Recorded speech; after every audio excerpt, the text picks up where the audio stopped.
पंजाब के हजारों की संख्या में किसान दिल्ली के रास्ते पर हैं। दिल्ली चलो की अपील करने वाले किसान बड़े संगठनों से सलाह के बगैर ही आंदोलन पर उतारू हैं।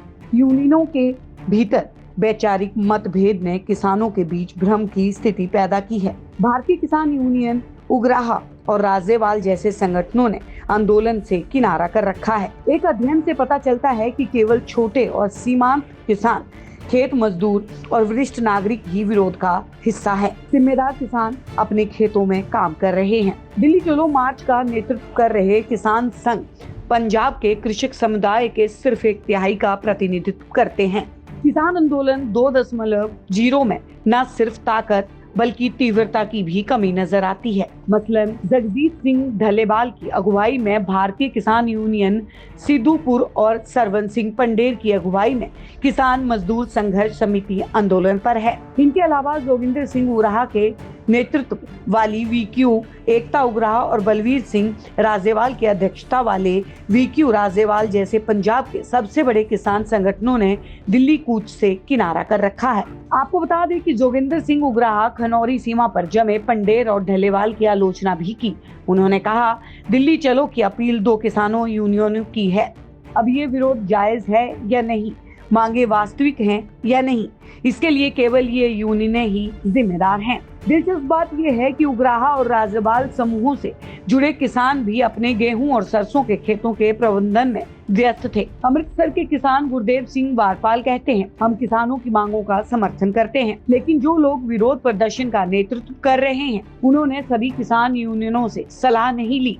उन्हें उन किसानों की जिम्मेदारी भी लेनी चाहिए जिन्होंने इन विरोध प्रदर्शनों के दौरान अपनी जान गंवाई। फिरोजपुर जिले के वाजिदपुर गांव के 58 वर्षीय मंगत राम क्रांतिकारी किसान यूनियन के सदस्य हैं। वे भी विरोध प्रदर्शन में शामिल नहीं हुए और अपनी 12 एकड़ भूमि के प्रबंधन में जुटे हैं।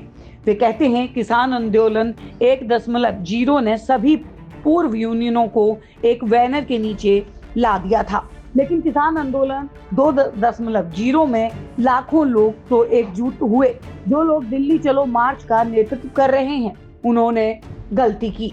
जहां तक प्रति किसान परिवार की औसत मासिक आय का सवाल है, पंजाब इस मामले में दूसरे स्थान पर है। राज्य में प्रत्येक परिवार प्रति माह कम से कम 26,701 रुपए कमाता है। विडंबना ये है कि सबसे अमीर और साधन संपन्न होने के बावजूद पंजाब के किसान कर्ज माफी, मासिक पेंशन और एमएसपी की गारंटी की मांग को लेकर सड़कों पर है। दिलचस्प बात यह है कि बिहार, झारखंड, ओडिशा और पश्चिम बंगाल में रहने वाले देश के सबसे गरीब किसानों को शायद ही कभी विरोध करते देखा जाता है। हजारों किसान वर्तमान में अपनी मांगों को लेकर पंजाब और हरियाणा की 2 अंतर्राष्ट्रीय सीमाओं पर विरोध प्रदर्शन कर रहे हैं, लेकिन इस सच्चाई के बारे में कम ही लोग जानते हैं कि ये पंजाब के 10.53 लाख मजदूर कृषि परिवारों का एक हिस्सा मात्र है। पंजाब के अधिकांश किसानों को अभी भी अपने गेहूं और सरसों के खेतों में सिंचाई और खाद डालते देखा जा सकता है। ये जानने के लिए कि पंजाब के ज्यादातर किसानों ने विरोध प्रदर्शनों से दूरी क्यों बनाई है, इसके लिए आपको कुछ तथ्य बताते हैं। पंजाब के खेतों में काम करने वाले कुछ किसानों का रुख स्पष्ट है। वे आंदोलन का हिस्सा तो हैं, लेकिन दिल्ली नहीं आ रहे हैं। खेतों में काम कर रहे कुछ किसान कहते हैं कि एमएसपी की गारंटी तो उन्हें भी चाहिए, लेकिन आंदोलन पर गए तो फिर खेती कौन देखेगा। इसीलिए बड़ी संख्या में किसान खेतों में काम करते हुए दिखे और वे सिर्फ अपना ही नहीं बल्कि पड़ोसी के खेतों की भी देखभाल कर रहे हैं। पंजाब के किसान के फसल के डाइवर्सिफिकेशन यानी विविधीकरण के पक्षधर हैं। खुद किसान मानते हैं कि चावल की ज्यादा खेती पंजाब का ग्राउंड वाटर लेवल नीचे चला गया है और इन पर एमएसपी मिलती है, इसीलिए वे चावल उपजाते हैं। पंजाब यूनिवर्सिटी में institute for development and communications के चेयरमैन प्रोफेसर प्रमोद कुमार ने बताया, दिल्ली चलो मार्च का नेतृत्व करने वाले 2 किसान यूनियनों से जुड़े प्रदर्शनकारी सिर्फ 1/3 किसान हैं। उन्होंने कहा कि सरवन सिंह पंडेर पंजाब के माझा क्षेत्र का प्रतिनिधित्व करते हैं, वहीं जगजीत सिंह ढलेवाल फरीदकोट जिले के ढलेवाल गांव के रहने वाले हैं। पंजाब यूनिवर्सिटी की एक रिसर्च रिपोर्ट से पता चलता है कि पंजाब के 34% से अधिक सीमांत किसान गरीबी रेखा से नीचे हैं।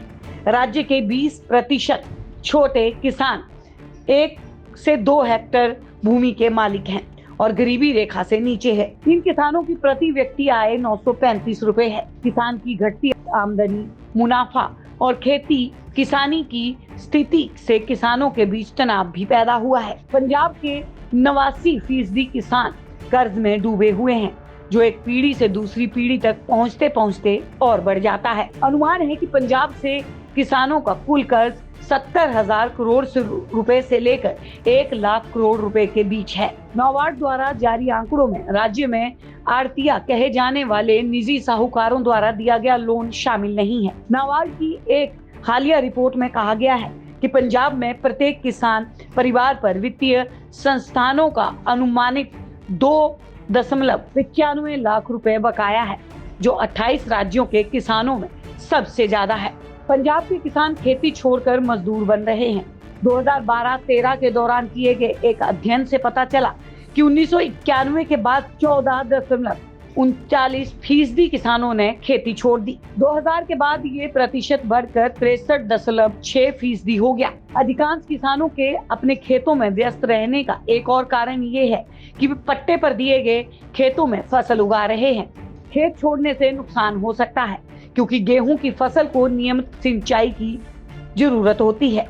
दिलचस्प बात यह है कि जिन किसानों से बात हुई वे समझा पाने में सक्षम थे कि WTO स्वामीनाथन पैनल की रिपोर्ट, बिजली अधिनियम 2020 और अन्य शर्तों का क्या मतलब है। ज्यादातर किसान MSP के बारे में जानते हैं। संगरूर के किसान जसवीर सिंह ने कहा, इसका मतलब ये नहीं कि हम केवल खेतों में काम करते हैं और नहीं जानते कि हम किसके लिए लड़ रहे हैं। आपको बता दें कि संयुक्त किसान मोर्चा ने इस बीच अपना आंदोलन 29 फरवरी तक के लिए स्थगित कर दिया है और आगे का फैसला इस डेडलाइन के बाद लिया जाएगा। आप देख रहे हैं सौगंध TV, सौगंध वतन की।